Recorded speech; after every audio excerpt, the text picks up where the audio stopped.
우리 성가대에게 다시 한번 격려의 박수 하겠습니다.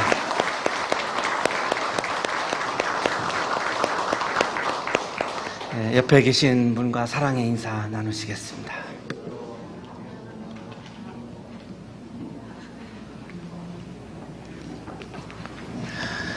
김정훈 교수님은 독일의 베를린 자유대학교에서 심리학으로 박사학위를 받은 문화심리학자라고도 부르고요. 또한 사회심리학자라고도 그렇게 부릅니다. 이분이 신동아 2008년 9월호에 관점을 바꾸면 인생이 즐겁다라고 하는 그런 글을 썼습니다.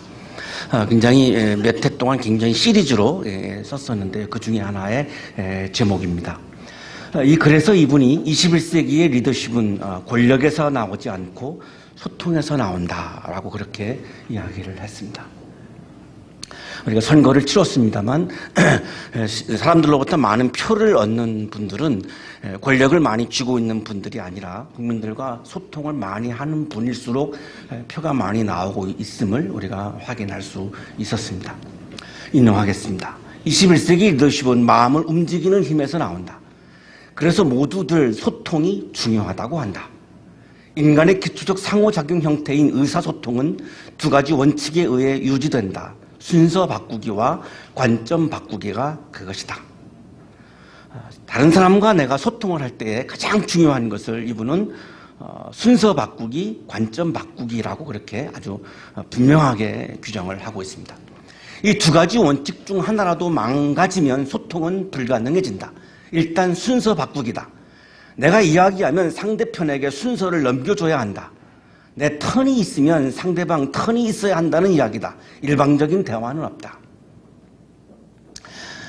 누구와 대화를 하다가 자존심이 상하는 느낌이 들 때의 대부분은 이 순서 바꾸기가 망가졌을 때다. 상대방만 일방적으로 이야기하고 나는 듣고만 있어야 할 때 기분이 상한다.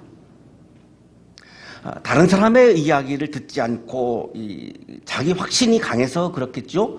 나의 생각이 진리라고 생각을 하기 때문에 그렇겠죠. 계속 내 말만 듣게 할 경우 소통은 실패하고 말죠. 상대방에게 도무지 이야기할 순서를 두지 않는 이런 종류의 실수는 스스로 도덕적으로 우위에 있다고 생각하는 이들에게서 주로 나타난다. 상대방을 계몽과 설득의 대상으로 여기기 때문이다. 이럴 경우 자기 스스로 자기 우월감을 통해서 자기 스스로 만족할 수는 있겠지만 다른 사람과의 소통은 실패할 수밖에 없다는 것입니다. 관점 바꾸기는 상대방의 관점에서 보는 능력이다. 순서 바꾸기라는 의사소통의 기본 능력이 갖춰지면 이제 관점 바꾸기라는 기본 원리를 익혀야 진정한 의미의 소통이 가능해진다. 이 관점 바꾸기 능력이 사회적 지위가 높아지면 높아질수록 하는 일이 성공적이면 성공적일수록 사라진다는 사실이다. 과도한 자기 확신으로 인해 타인의 관점이 존재한다는 사실조차 인정하지 않게 되는 것이다. 자기 확신이 강하면 나의 관점만이 진리라고 생각을 하게 되면 다른 사람의 관점은 무조건 틀렸다고 생각할 수밖에 없고 그렇게 되면 다른 사람의 관점을 조금도 받아들일 수가 없지요. 여기서는 자기 우월감을 드러낼 수 있을지는 모르지만 많은 사람들이 그 사람의 관점에 대해서 동의하지 않는다라고 하는 것을 본인만 모르고 있다는 것입니다. 그럴 경우에는 그 리더십은 실패한다는 겁니다. 왜냐하면 사람들로부터 표도 나오지 않을 것이고 사람들과의 소통이 이루어지지 아니하면 그 사람은 리더십을 발휘할 수 없게 된다는 것이죠. 윗사람과의 관점 바꾸기는 탁월하면서 아랫사람과의 관점 바꾸기는 형편없는 이런 종류의 오류는 스스로 똑똑하다고 생각하는 이들 대부분이 범한다. 이 리더십의 위기란 바로 이런 식이다.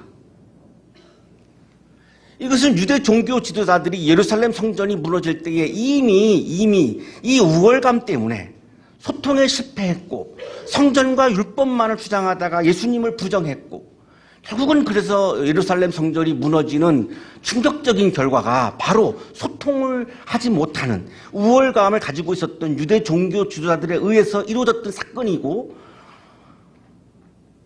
아놀드 토인비는 문명이 실패하는 것은 이 우월감 때문이다라고 하는 것을 이미 그렇게 얘기했지만 아직도 우리는 이런 소통에 실패하는 리더십을 가지고 살아가고 있는 모습을 우리는 너무나 경험을 하면서 지금도 살고 있는 것이죠.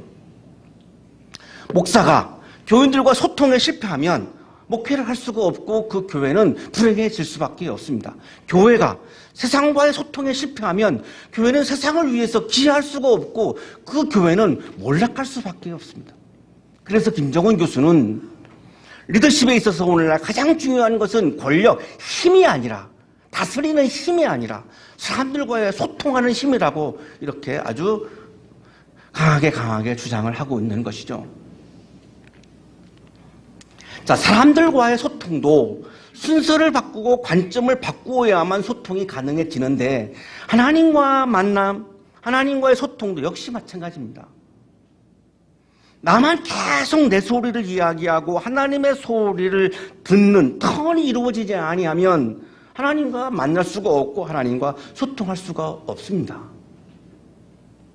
나의 관점이 완벽하게 진리라고 확신을 해서 하나님의 관점을 받아들이지 아니하면 하나님을 만날 수가 없고 하나님과 소통할 수가 없습니다. 그러면 그 다음에는요, 하나님과의 소통이 이루어지지 않아서 하나님의 소리를 내 마음에 채우지 않고 하나님의 관점을 나의 관점으로 받아들이지 아니하면서 그냥 내가 가지고 있는 나의 소리, 내가 가지고 있는 나의 관점이 이것이 신앙이라고 착각하면서 그냥 교회 생활을 하는 것뿐이죠. 하나님을 만나고 하나님과 소통하는 영적 생활은 그런 상황에서는 발생하지 않는다는 사실입니다. 오늘 성서 일과의 말씀은 나의 관점을 하나님의 관점으로 바꾸는 것의 이 중요성에 대해서 우리들에게 말씀해 주고 있는 말씀입니다. 굉장히 독특한 본문입니다. 성경 전체에서 하나님이 후회했다라고 하는 표현은 여기에밖에는 사무엘상 두 군데밖에는 나오지 않습니다. 하나님이 사울을 이스라엘의 왕으로 세우신 것을 후회하십니다. 히브리인들이 이집트에서 430년 동안 노예로 살았습니다. 이들을 노예로 지배했던 것은 이집트의 왕입니다. 파라오죠. 그래서 이들이 자유가 주어져서 가나안 땅에 들어갔을 때 왕을 세우지 않습니다. 왕을 세우면 또 왕의 노예가 되기 때문에 이집트의 상황이 반복되기 때문에 출애굽을 하신 하나님의 은혜가 아무런 의미가 없어지죠. 그래서 왕을 세우지 않습니다. 그때 세운 리더가 바로 사사입니다.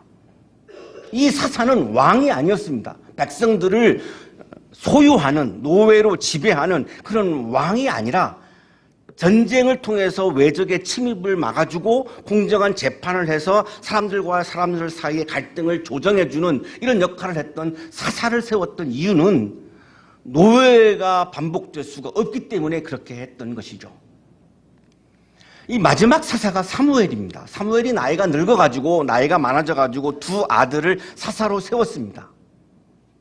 사사는 재판을 하는 것이 매우 중요한 직무인데 이 두 아들이 뇌물을 받고 불의한 재판을 했습니다. 그랬더니 장로들이 사무엘을 찾아와서 정의로운 사사와 정의로운 재판을 요구했어야 되는데 이 장로들이 사무엘에게 왕을 요구했습니다. 이스라엘에서 처음으로 왕이라고 하는 단어가 나오는 장면입니다.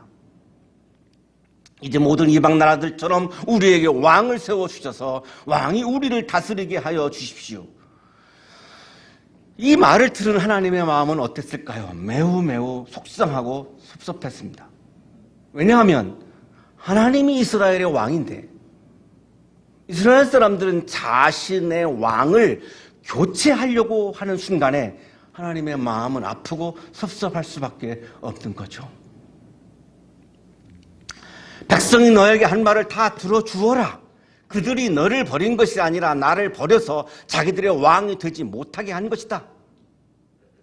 백성이 너에게 한 말을 다 들어주어라. 자, 이 말씀을 하나님이 동의했다라고 들리시나요? 그 다음 본문을 보시면 그들이 너를 버린 것이 아니라 사무엘 너를 버린 것이 아니라 나를 버려서 자기들의 왕이 되지 못하게 한 것이다.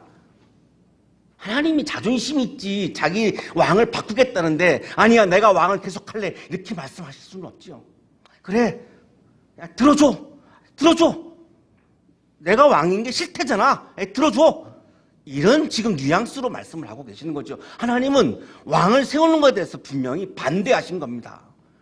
왕은 사람들을 노예로 지배하는 존재이기 때문에 왕이 들어서는 안 된다는 것이 하나님의 마음이고 내가 이스라엘의 왕이다라고 하는 것이 하나님의 마음이죠. 그런데 하나님은 왕으로서 사람들을 지배하는 왕이 아니라 사람들을 돌보고 사람들을 살리고 사람들에게 행복을 주시는 그런 왕의 역할을 하시는 하나님인데 사람을 왕으로 세우면 이투의 왕처럼 또 너희들을 노예로 부릴 것이 아니냐라고 하는 마음이 굉장히 강했던 것이죠. 그래서 반대한 것입니다. 그러나 그걸 가지고 이스라엘 사람들과 싸울 수도 없고 갈등할 수도 없고 그래서 들어주시는데 제한된 왕권을 조건으로 말씀을 하십니다. 첫째, 예언자가 왕을 임명하고 폐위한다. 투표가 아닙니다. 예언자가 하나님의 말씀을 들어서 예언자가 왕을 세우고 왕을 폐위시킨다. 둘째, 왕의 권한을 군사적인 임무로 제한한다. 왕이 되어서 사람들을 지배하는 왕은 안 된다. 그래서 사울 왕의 칭호는 멜렉, 왕을 의미하는 히브리어 멜렉이 아니라 총사령관을 의미하는 나기드라고 성경에 그렇게 히브리어를 사용하고 있습니다. 지금 이방 나라에 있는 왕의 의미와는 굉장히 다른 개념의 지금 왕을 지금 하나님은 지금 들어주고 계시는 거죠. 세 번째, 전쟁을 할 때에는 종기 지도자의 동의가 있어야 된다. 네 번째, 왕의 통치는 하나님의 법에 근거해야 한다. 이 네 가지 제한된 왕권의 조건을 걸고 하나님이 왕의 제도를 허락하십니다. 이렇게 하신 이유는 왕이 자기 마음대로 하지 않고 하나님과 소통을 하도록 하기 위한 조치였던 거죠. 하나님과 소통해서 하나님과 대화하고 하나님의 관점을 받아들여서 하나님의 소리를 받아들여서 통치해라. 이렇게 지금 조건을 걸면서 왕을 허락을 해 주신 거죠. 자, 그런데 전쟁을 하는 과정에서 블레셋하고 전쟁을 하는 과정에서 사무엘이 와서 전쟁을 동의하고 허락을 해야지 전쟁을 시작할 수 있는데 사무엘이 오지를 않았습니다.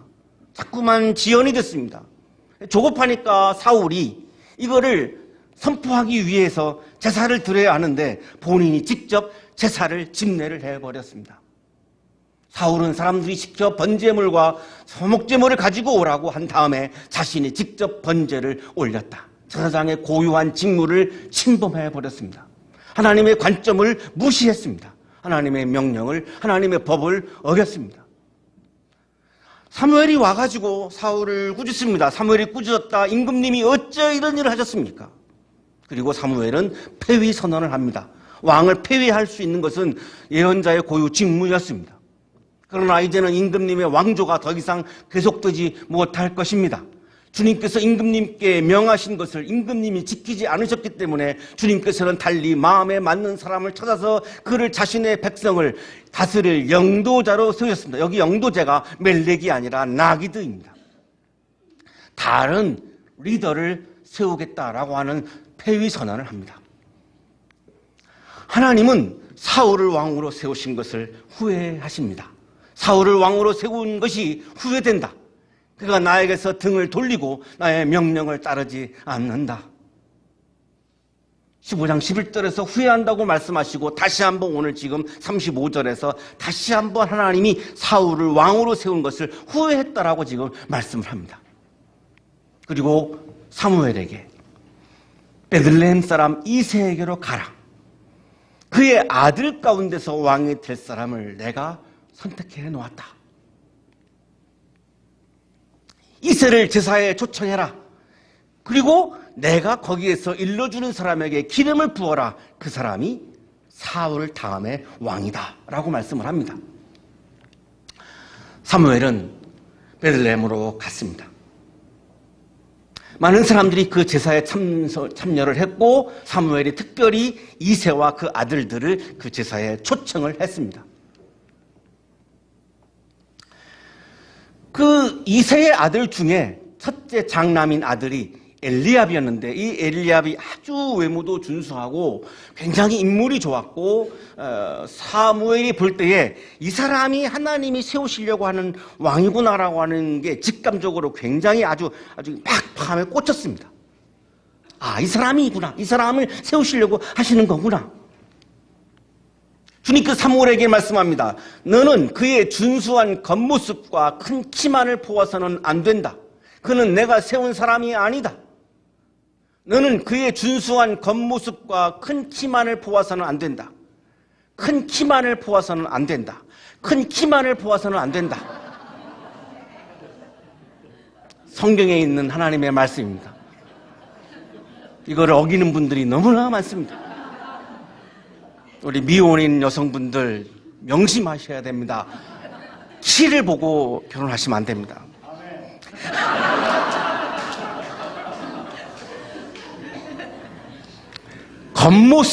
겉모습을 우리 옛날 성경에는 외모라고 되어 있는데요. 새 번역에는 지금 겉모습이라고 되어 있습니다. 이게 굉장히 중요한 단어인데요. 나는 사람이 판단하는 것처럼 그렇게 판단하지는 않는다. 분명한 사실이 있습니다. 인간의 판단과 사람의 판단은 다름을 전제하고 있습니다. 저의 판단과 하나님의 판단은 다름을 전제하고 있습니다. 이천진의 판단이 하나님의 판단과 같다? 아니라는 겁니다. 이천진의 판단은 제가 목사이지만 저의 판단은 하나님의 판단과 다르다는 것입니다. 사람은 겉모습을 따라 판단하지만 나 주는 중심을 본다. 우리는 인간은 겉모습, 외면의 세계를 보고 판단하지만 하나님은 중심, 내면의 세계를 보신다는 것입니다. 겉모습은 A나임인데요. 이게 I라고 하는, 영어의 I라고 하는 단어와 같습니다. 눈으로 볼 수 있는, 우리들의 육안으로 볼 수 있는 외면의 세계를 말합니다. 중심은 레바브, 헛, 심장, 제 마음, 저의 심장을 의미합니다. 저는 누가 지금 우리 예배에 출석했는가라고 하는 이 외면, 겉모습은 저는 볼 수 있습니다. 그러나 이천진의 마음이 지금 하나님을 향하고 있는지 나의 욕망을 향하고 있는지 여러분은 보실 수 없습니다. 가운을 입고 있는, 설교하고 있는 목사라고 하는 저의 외면은 보실 수 있지만 저의 중심, 저의 내면, 저의 레바브, 저의 하트, 저의 심장은 지금 나의 욕망을 향하고 있는지 하나님을 향하고 있는지 보실 수가 없습니다. 불가능합니다. 그거는 하나님만이 보실 수 있습니다. 이게 지금 하나님의 판단과 이천진의 판단을 다름을 전제하고 있는 근거입니다.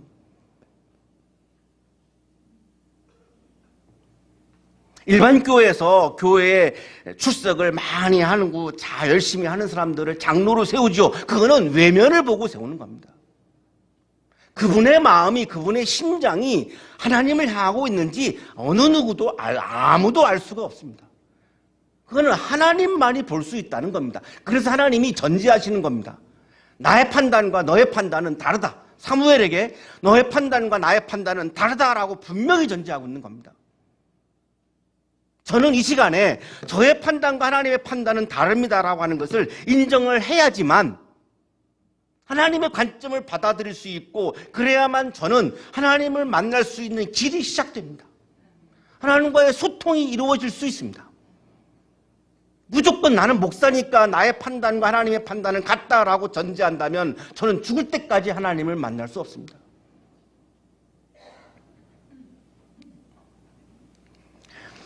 하나님의 통찰, 하나님의 관점이 따로 있다는 거죠. 하나님의 통찰과 하나님의 관점은 우리가 볼 수 없는 세계, 우리가 볼 수 없는 지점, 우리가 볼 수 없는 부분이라고 하는 것을 지금 말씀하고 있는 거죠. 세상의 관점과 하나님의 관점은 다르다는 겁니다.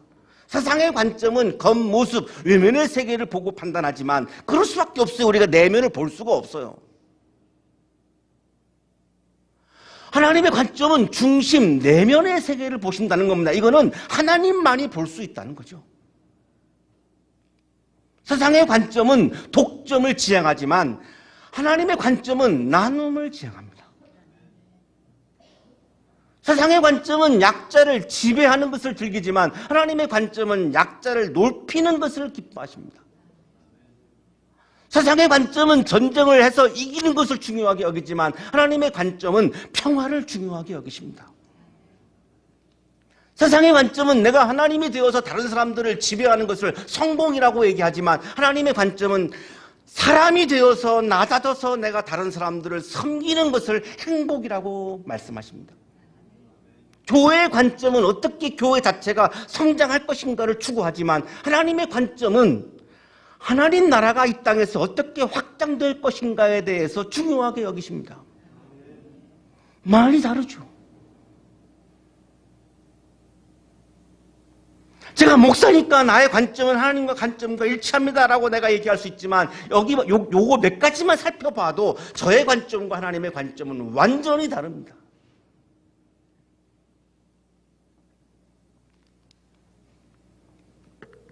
이거를 사무엘이 이제 어떻게 받아들이냐가 매우 중요한 부분인데요. 이새가 아들 7명을 다 사무엘 앞으로 진행하게 했습니다. 사무엘이 이새에게 이야기합니다. 주님께서는 이 아들들 가운데 어느 하나도 뽑지 않으셨습니다. 이 아들 가운데는 하나님이 세우는 사람이 없습니다라고 말하지 않습니다. 주님께서는 뽑지 않았습니다. 지금 사무엘의 관점이 급격히 나로부터 하나님께로 옮겨가 있는 것을 우리가 지금 느낄 수 있습니다. 사무엘이 이새에게 말하죠. 아들이 다 온 겁니까? 막내가 남아 있습니다. 오라고 하십시오. 데려오십시오. 내가 그 막내 아들이 오기 전까지는 제물을 바치지 않겠습니다. 이새가 사람을 보내가지고 막내 아들을 데려왔습니다. 눈이 아름답고 외모도 준수한 홍안의 소년이었습니다. 이 막내 아들이 바로 그 유명한 다윗입니다. 사무엘이 말했다라고 지금 나가지 않고 사무엘상 16장 12절에 굉장히 독특한데요. 갑자기 사무엘이 말했다 하다가 갑자기 바뀝니다. 주님께서 말씀하셨다. 바로 이 사람이다. 어서 그에게 기름을 부어라. 사무엘의 관점이 아니었고 하나님의 관점이었습니다. 사무엘의 통찰이 아니었고 하나님의 통찰이었습니다. 사무엘의 관점과 하나님의 관점은 분명히 다르기 때문에 지금 주님께서 말씀하셨다를 지금 성서 기자는 강조하고 있는 거죠. 하나님의 관점으로 볼 때에 바로 이 막내 소년이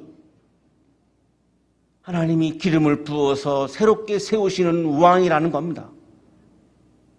사무엘의 관점이 엉뚱하고 형편없는 논리 없는 무개념 무논리가 아니었습니다. 엘리압이라고 하는 그 장남이 굉장히 외모도 중수했고 굉장히 인물도 좋았고 사무엘이 볼 때도 하나님이 이 사람을 세우는 왕이겠구나라고 하는 마음이 들었습니다. 사무엘이 개인적으로 좋았다는 게 아닙니다. 그렇지만 그것조차도 하나님의 관점이 아니었다는 겁니다.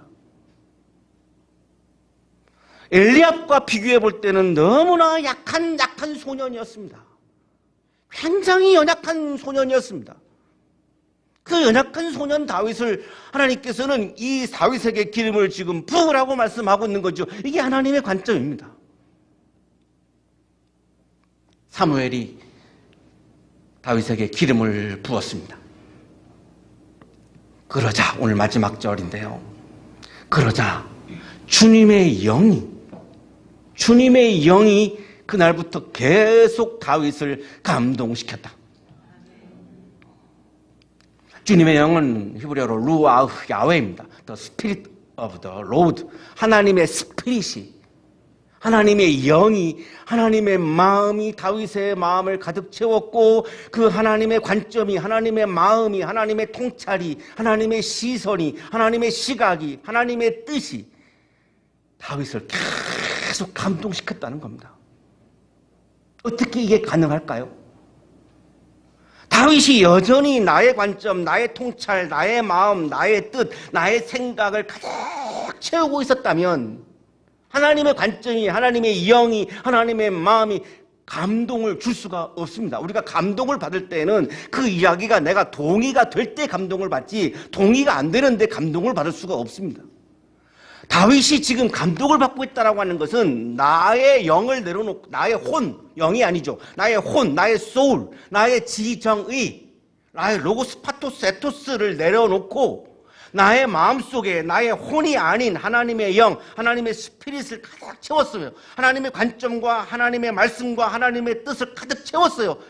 가득 채웠다는 건 뭡니까? 동의했다는 거죠. 그걸 받아들인 거죠. 그거를 받아들이고 나니까 그것이 나를 막 감동시키는 거죠. 이 시간에도 이 하나님의 말씀이 나에게 동의가 되지 않는 분들은 지금 이 말씀에 감동받지 못합니다. 똑같은 말씀을 오늘 아침 우리가 받고 있지만 이 말씀에 동의가 안 되고 하나님의 영보다는 나의 혼이 중요하지, 하나님의 관점보다는 내 관점이 중요하지, 하나님 나라의 확장보다는 교회 성장이 더 중요하지라고 주장한다면 이 말씀은 나를 감동시킬 수 없지요.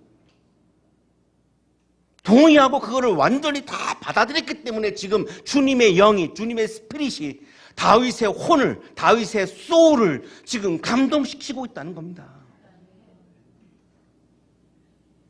그래서 하나님은 이 사람을 지금 왕으로 세우고 있는 거죠. 왜? 사울이 그렇게 하지 못했기 때문에. 실패를 또 반복하고 싶지 않으신 거죠. 다윗은 자신의 마음에 자신의 욕망, 자신의 소리, 자신의 관점이 아니라 하나님의 영, 하나님의 마음, 하나님의 소리, 하나님의 관점을 채웠습니다.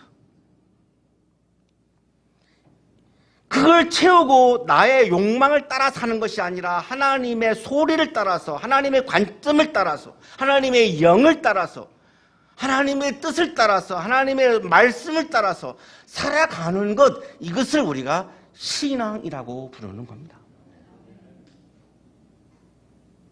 교회 예배에 출석하는 게 신앙이 아니죠. 그건 외면이죠.